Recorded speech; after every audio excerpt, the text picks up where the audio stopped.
बिस्मिल्लाहिर्रहमानिर्रहीम। अस्सलाम वालेकुम viewers, my name is Shaz Waheed.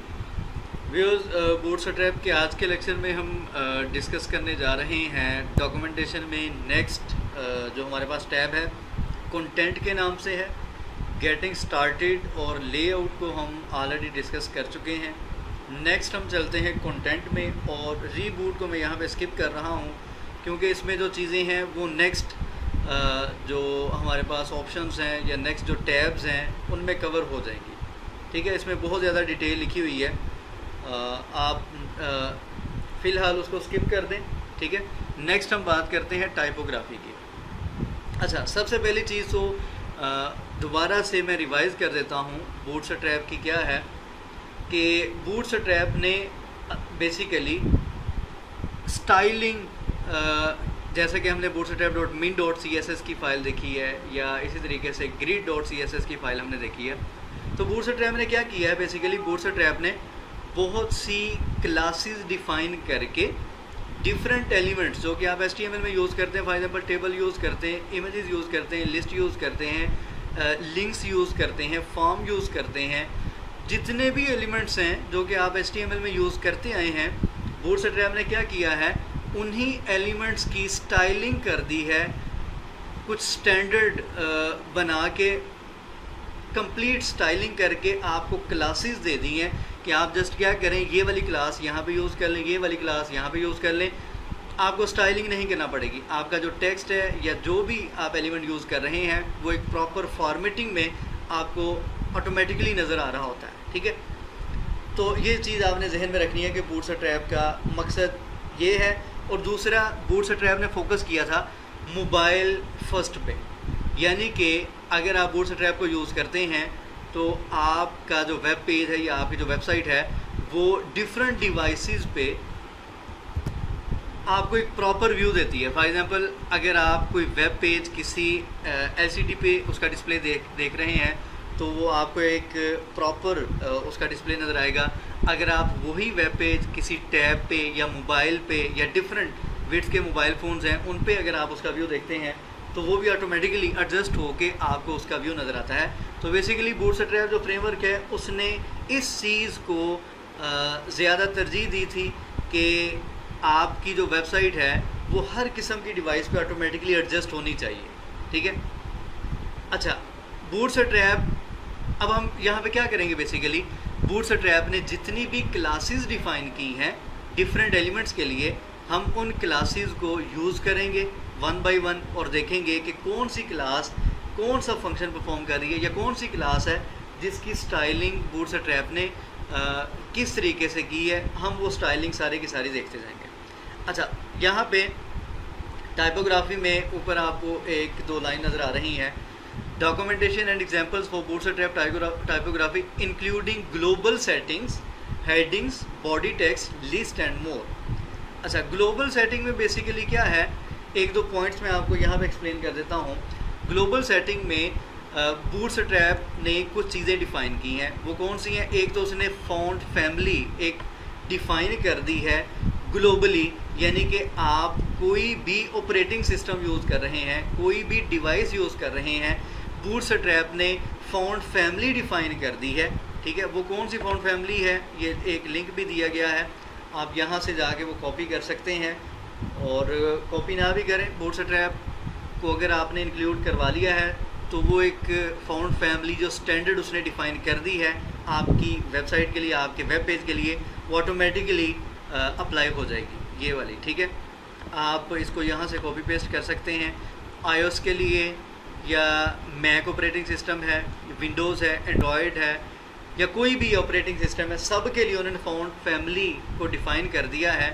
तो आपको फ़ॉन्ट फैमिली डिफ़ाइन करना नहीं पड़ेगी अगर तो आप चेंज नहीं करना चाहते या कोई ऐसी अप्लाई नहीं करना चाह रहे, एक स्टैंडर्ड इन्होंने डिफ़ाइन कर दिया। दूसरा, उन्होंने ये कहा कि जो बाय डिफ़ॉल्ट ब्राउज़र पे फ़ॉन्ट साइज़ आपको नज़र आएगा वो 16 पिक्सल आपको फ़ॉन्ट साइज़ नज़र आएगा। आप उसको कम ज़्यादा कर सकते हैं, आपकी अपनी मर्ज़ी है, जो भी आपको ज़रूरत हो आप उसके मुताबिक उसको चेंज कर सकते हैं।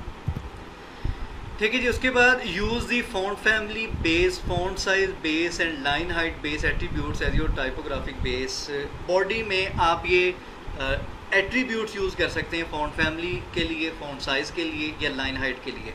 ये उन्होंने डिफ़ाइन किए हुए हैं कि लाइन हाइट 1.5 पिक्सल ऑटोमेटिकली वो अप्लाई हो जाएगी, font size 16 pixel automatically apply हो जाएगा, या फ़ॉन्ट फैमिली जो भी उन्होंने डिफ़ाइन की है वो ऑटोमेटिकली अप्लाई हो जाएगी।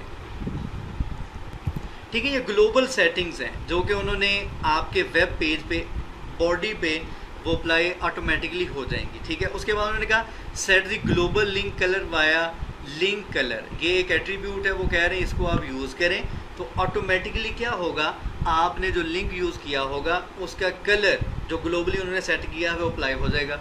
And apply link underlines only on hover, और हॉवर पे जस्ट आप अंडरलाइन करना चाह रहे हैं, वैसे लिंक को अंडरलाइन नहीं करना चाह रहे तो आप इस तरीके से हॉवर को यूज़ कर सकते हैं। इसी तरीके से नेक्स्ट अगर हम बात करते हैं यूज़ बॉडी बीजी, ये डॉलर साइन के साथ ये एक और एट्रीब्यूट है, to set a background colour on the body. By default white colour by default web page की बॉडी का होता है, आपको पता है ऑलरेडी, तो आप इस एट्रीब्यूट को यूज़ करते हुए इसे चेंज कर सकते हैं। ठीक है जी, ये कुछ ग्लोबल सेटिंग्स हैं जो कि बूटस्ट्रैप ने आपके वेब पेज के लिए डिफ़ाइन कर दी हैं। आप बूटस्ट्रैप यूज़ करते हैं तो ये वाली जो ग्लोबल सेटिंग्स हैं ये ऑटोमेटिकली आपके वेब पेज पे अप्लाई हो जाएंगी। अच्छा, उसके बाद नेक्स्ट हम बात करते हैं हेडिंग्स की।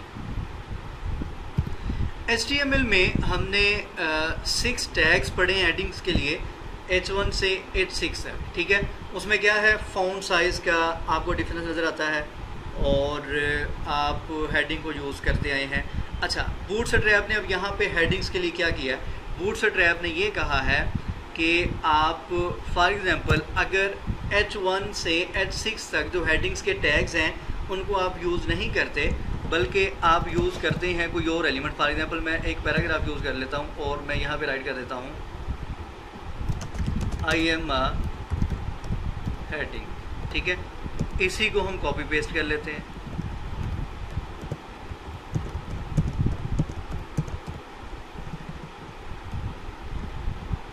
ठीक है, 6 टाइम इसको मैंने कॉपी पेस्ट कर लिया। अच्छा, अगर इसको हम सेव करते हैं और ब्राउज़र में इसको हम चेक करते हैं तो हमारे पास कुछ आउटपुट इस तरीके से आएगी, नॉर्मल जो पैराग्राफ होता है। ठीक है, अगर तो हेडिंग्स हम यूज़ करेंगे तो आपको पता है कि वो हेडिंग की फॉर्म में आपको नज़र आएगी। अच्छा, एक और यहाँ पे काम कर लेते हैं, इसको हम यहाँ पे कंटेनर में रख लेते हैं।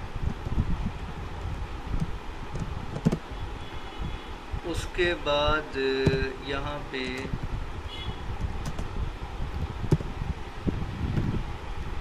रो यूज़ कर लें।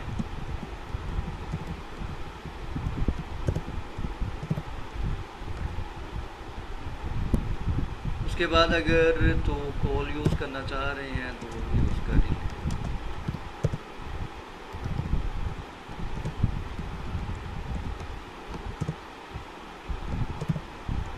ठीक है जी, इस पे सोर्स फॉर्मेटिंग अप्लाई कर दें आप, वो एक प्रॉपर फॉर्मेटिंग में आपको यहाँ पे नज़र आ जाएगा। अच्छा, अब इसको रिफ्रेश करें तो हमारे पास इस तरीके से ये पैराग्राफ नज़र आ रहे हैं। ठीक है, हमने एक कंटेनर डिफ़ाइन किया, कंटेनर डिफ़ाइन करने के बाद मैंने एक रो ली है और उसके बाद मैंने कॉल में इसको प्लेस कर दिया। अच्छा, अगर तो हम यहाँ पे हेडिंग्स यूज़ करते तो आपको पता है उनका फ़ॉन्ट साइज़ जो है वो आपको यहाँ पे लार्जर नज़र आना था। अब बूटस्ट्रैप ने क्या कहा, बूटस्ट्रैप ने कहा कि आप एक काम करें, पैराग्राफ या कोई भी एलिमेंट यूज़ कर रहे हैं आप क्लास यूज़ करें H1 के नाम से। ठीक है, बूटस्ट्रैप ने हेडिंग्स के लिए क्लासेस डिफ़ाइन कर दी, उसने कहा आप H1 की क्लास यूज़ करें और फिर आप चेक करें कि आपके पास आउटपुट क्या आती है। इसी तरीके से हम यहाँ पे यूज़ करते हैं, इसको कॉपी करते हैं और नेक्स्ट यहाँ पे पेस्ट करते हैं, इसको H2 बोल दें।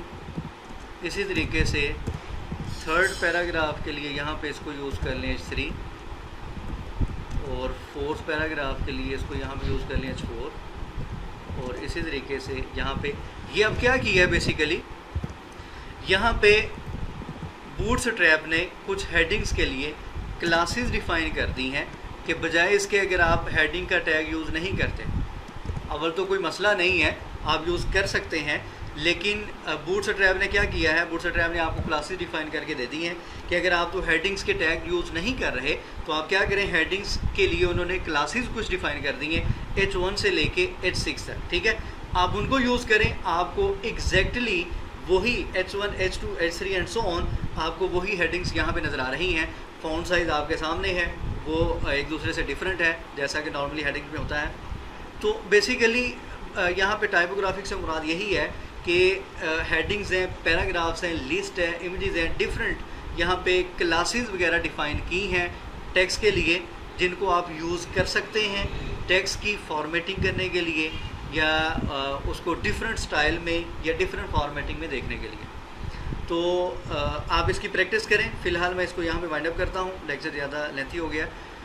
इंशाल्लाह नेक्स्ट लेक्चर में हम मिलेंगे, यहीं से कंटिन्यू करेंगे टाइपोग्राफी को। हेडिंग्स हमने देख लिया है, नेक्स्ट हम देखेंगे कौन कौन सी क्लासेस हैं जो कि बूटस्ट्रैप ने टाइपोग्राफी में यहाँ पे यूज़ की हैं। दुआ में याद रखा करें और चैनल जिन्होंने अभी तक सब्सक्राइब नहीं किया सब्सक्राइब करें। अल्लाह।